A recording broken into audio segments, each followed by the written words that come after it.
Assalamualaikum warahmatullahi wabarakatuh.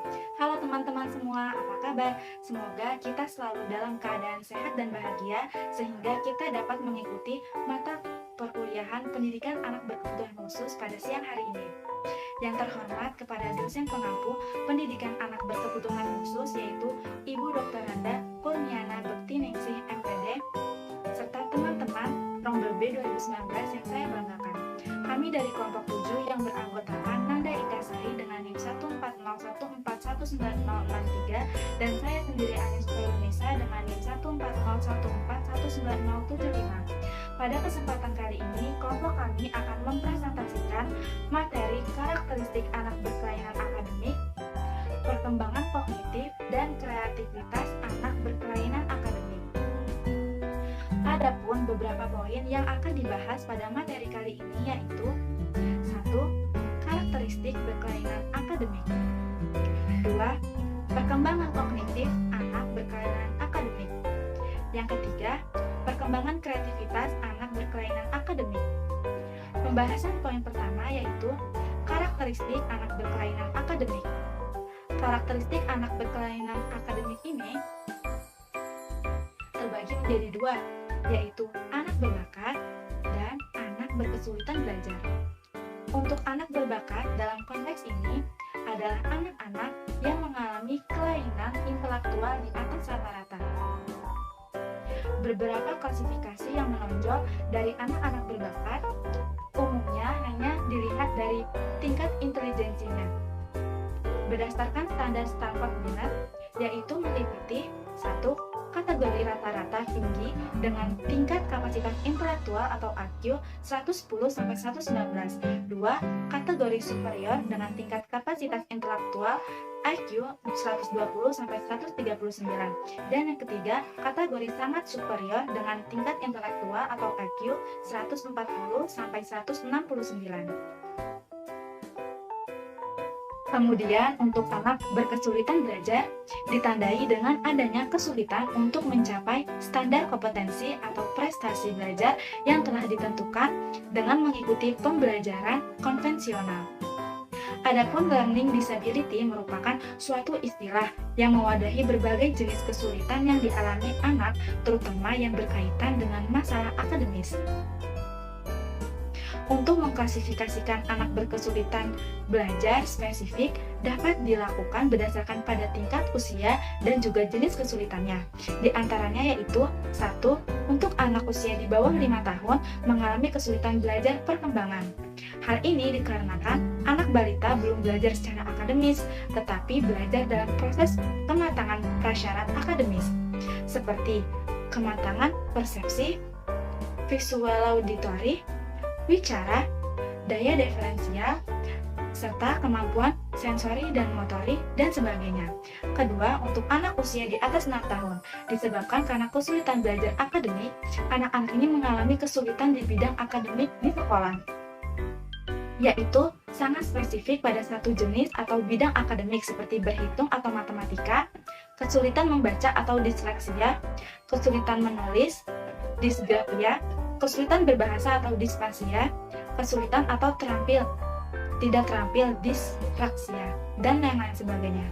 Selain itu, terdapat klasifikasi lain yang berdasarkan dari jenis gangguan atau kesulitan yang dialami anak. 1.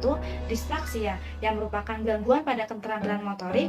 2. Disgrafia, yaitu kesulitan dalam menulis yang ada memang karena gangguan pada motorik sehingga tulisannya sulit untuk dibaca orang lain. Ketiga, diskalkulia, yaitu kesulitan dalam menghitung dalam matematika. Hal ini sering dikarenakan adanya gangguan pada memori dan logika.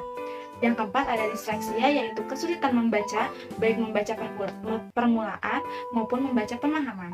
Kemudian ada disfasia, yaitu kesulitan berbahasa di mana anak sering melakukan kesalahan dalam berkomunikasi, baik menggunakan tulisan maupun menggunakan lisan.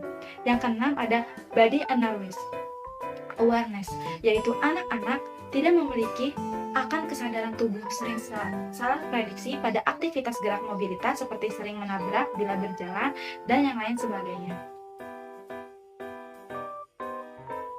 Selanjutnya, saya Nada Ikasari akan membahas subtopik mengenai perkembangan kognitif dan pengembangan kreativitas anak berkelainan akademik. Nah, sudah kita ketahui bahwa anak berkelainan akademik merupakan anak-anak yang memiliki perbedaan dari anak-anak normal secara akademik, baik memiliki intelektual di atas rata-rata maupun kesulitan dalam belajar. Nah, maka cara mengembangkan kognitif anak berkelainan akademik terbagi menjadi dua, yaitu yang pertama, anak-anak memiliki IQ di atas rata-rata. Nah, cara mengembangkan kognitifnya yaitu bermain musik. Nah, bermain alat musik sudah menjadi salah satu hal yang bisa dilakukan untuk meningkatkan IQ seorang anak. Hal ini dikarenakan dalam bermain alat musik dibutuhkan keseimbangan berpikir untuk menciptakan harmonisasi alunan nada. Kemudian mengkonsumsi makanan kaya omega 3 dan gizi. Agar kinerja otak semakin maksimal, maka sangat disarankan untuk mengkonsumsi makanan yang kaya nutrisi seperti ikan, buah, kacang-kacangan, biji-bijian, sayuran, dan lainnya. Kemudian, tidur yang berkualitas. Nah, tidur merupakan salah satu waktu istirahat yang sangat berguna bagi tubuh. Salah satunya untuk meningkatkan aktivitas otak anak. Jika seseorang kurang tidur, maka akan memperlambat aktivitas kinerja otak dan bisa menurunkan daya ingat seseorang. Kemudian, cara mengembangkan kognitif anak berkelainan akademik yang kedua yaitu anak memiliki kesulitan belajar. Nah, cara mengembangkan kognitifnya yaitu menjelaskan tujuan membaca. Sebelum anak berkesulitan membaca suatu bahan bacaan, lebih dahulu mereka harus memahami gambaran umum tentang tujuan membaca. Nah, anak harus diajak membedakan apakah materi yang dibaca hanya untuk memahami intisari bacaan atau untuk menguasai materi secara rinci sebagai bekal menempuh tes. Nah, anak harus diajak terlebih dahulu memahami perlunya mempertimbangkan taraf kesulitan suatu bacaan dan waktu serta usaha untuk menghadapi bacaan tersebut. Kemudian memusatkan perhatian pada bagian penting bacaan. Nah, anak berkesulitan belajar sering mengalami kesulitan dalam menangkap ide utama dari suatu paragraf. Oleh karena itu, mereka harus dibimbing untuk menemukan ide utama tiap paragraf untuk memahami isi seluruh bacaan. Kemudian memantau taraf pemahamannya sendiri. Nah, anak yang pandai membaca akan mengetahui apakah mereka memahami atau tidak memahami bacaan yang sedang mereka baca. Nah, bahkan pembaca baik pun kadang-kadang merasa mereka tidak secara penuh memahami segala sesuatu yang mereka baca, membaca ulang dan membaca secepat lebih dahulu. Nah, jika berhadapan dengan bacaan yang sukar, orang yang pandai membaca akan menggunakan dua strategi, yaitu berhenti dan membaca ulang bagian yang sukar atau membaca lebih cepat dahulu untuk memperoleh informasi yang dapat membantu memahami bacaan tersebut. Nah, strategi semacam ini tidak digunakan oleh anak berkesulitan belajar dan oleh karena itu perlu diajarkan secara langsung. Kemudian menggunakan rumus atau ensiklopedia. Anak yang pandai membaca tahu bagaimana menggunakan kamus atau ensiklopedia dengan memahami kata-kata yang sulit atau peristiwa tertentu. Anak berkesulitan belajar sering tidak mampu menggunakan buku referensi semacam itu. Nah, oleh karena itu, mereka perlu diajar langsung secara menggunakan kamus atau ensiklopedia. Kemudian, pengembangan kognitif juga perlu dilakukan dengan menggunakan strategi kooperatif. Nah, strategi pembelajaran tersebut dapat mengetahui proses pemecahan suatu masalah dari tiap anggota kelompok, sehingga mereka dapat saling menilai proses mana yang benar dan efektif. Pembahasan yang selanjutnya yaitu pengembangan kreativitas anak berkelainan akademik. Nah, pengembangan kreativitas ini sering dilakukan dalam pendidikan formal yang bermakna bagi pengembangan potensi anak secara utuh, baik bagi kemajuan ilmu, pengetahuan, dan seni budaya. Nah, perlu kita ketahui terlebih dahulu bahwa kreativitas adalah kemampuan untuk menciptakan suatu karya baru yang merupakan hasil dari pemikiran dan gagasan, termasuk kemampuan membuat alternatif pemecahan masalah berdasarkan data informasi yang dikaji secara cerdik. Nah, kreativitas ini penting dipupuk dan dikembangkan dalam diri anak, seperti yang dikemukakan oleh tokoh ahli yaitu Utami Munandar yang mengungkapkan bahwa kreativitas penting bagi kehidupan manusia. Karena dengan berkreasi, orang dapat mewujudkan dirinya dan perwujudan diri tersebut merupakan salah satu kebutuhan pokok dalam hidup manusia. Kemudian, sibuk berkreatif bukan hanya menghasilkan manfaat, tetapi juga memberikan kepuasan kepada individu tersebut. Dan dengan kreativitaslah yang memungkinkan manusia meningkatkan kualitas hidupnya.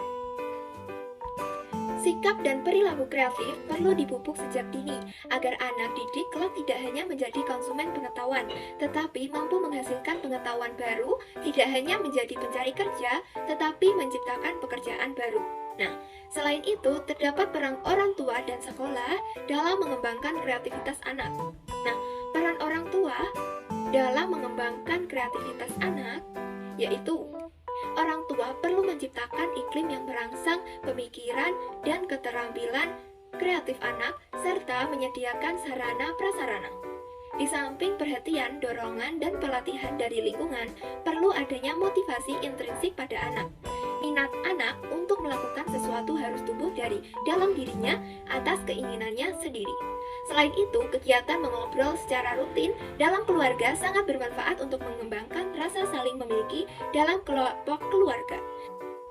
Sedangkan peran sekolah dalam mengembangkan kreativitas anak ini salah satunya yaitu sebagai tempat belajar anak. Belajar merupakan suatu proses yang kompleks yang terjadi pada semua orang.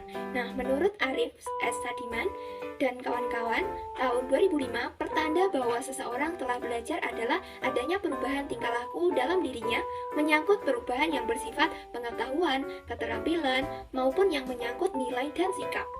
Semua anak di sekolah memerlukan guru yang baik, tidak hanya anak berbakat.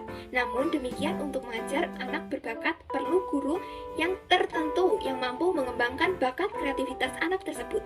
Nah, adapun ciri-ciri guru yang dibutuhkan bagi anak berbakat adalah sikap demokratis, ramah, dan memberikan perhatian perorangan, sabar, minat luas, penampilan yang menyenangkan, adil, tidak memihak, rasa humor, perilaku konsisten, memberikan perhatian terhadap masalah anak, kelenturan, menggunakan penghargaan dan pujian, serta kemahiran yang luar biasa dalam mengajar. Selanjutnya, pengembangan kreativitas dengan bimbingan dan konseling bagi anak berbakat kreatif. Nah, bimbingan sebagai proses untuk membantu individu memperoleh pengertian tentang diri sendiri dan pengarahan diri yang diperlukan untuk menyesuaikan secara maksimal di sekolah, rumah, dan masyarakat. Senada dengan hal tersebut, bahwa tujuan konseling adalah untuk membantu semua individu menyesuaikan diri dan lingkungan menuju perkembangan diri yang maksimal. Menurut Matt Benson dalam Samsu dan Ajutika mencatat 4 hal yang mengapa individu membutuhkan bimbingan dan konseling, yaitu yang pertama, kebutuhan individu untuk menilai dan memahami diri. Kemudian yang kedua, kebutuhan untuk menyesuaikan diri dengan diri sendiri dan tuntutan lingkungan. Yang ketiga, kebutuhan untuk memiliki orientasi atau pengawasan tentang berbagai kondisi yang terjadi pada masa sekarang dan yang akan datang. Kemudian yang keempat yaitu kebutuhan untuk mengembangkan potensi pribadi. Maka dapat disimpulkan bahwa karakteristik anak berkebutuhan khusus yang mengalami kelainan akademik yaitu anak berbakat dan anak berkesulitan belajar. Nah, kemudian perkembangan kognitif anak yang memiliki IQ di atas rata-rata dilakukan dengan cara bermain musik, mengkonsumsi makanan kaya omega 3 dan gizi, dan tidur yang berkualitas. Nah, sedangkan anak-anak yang memiliki kesulitan dalam belajar, cara mengembangkan kognitifnya yaitu menjelaskan tujuan membaca, memusatkan perhatian pada bagian-bagian penting bacaan, memantau taraf pemahamannya sendiri, serta membaca ulang dan membaca cepat lebih dahulu dan menggunakan kamus atau ensiklopedia. Nah, cukup sekian presentasi dari kelompok kami. Mohon maaf. Terima kasih, semoga bermanfaat. Wassalamualaikum warahmatullahi wabarakatuh.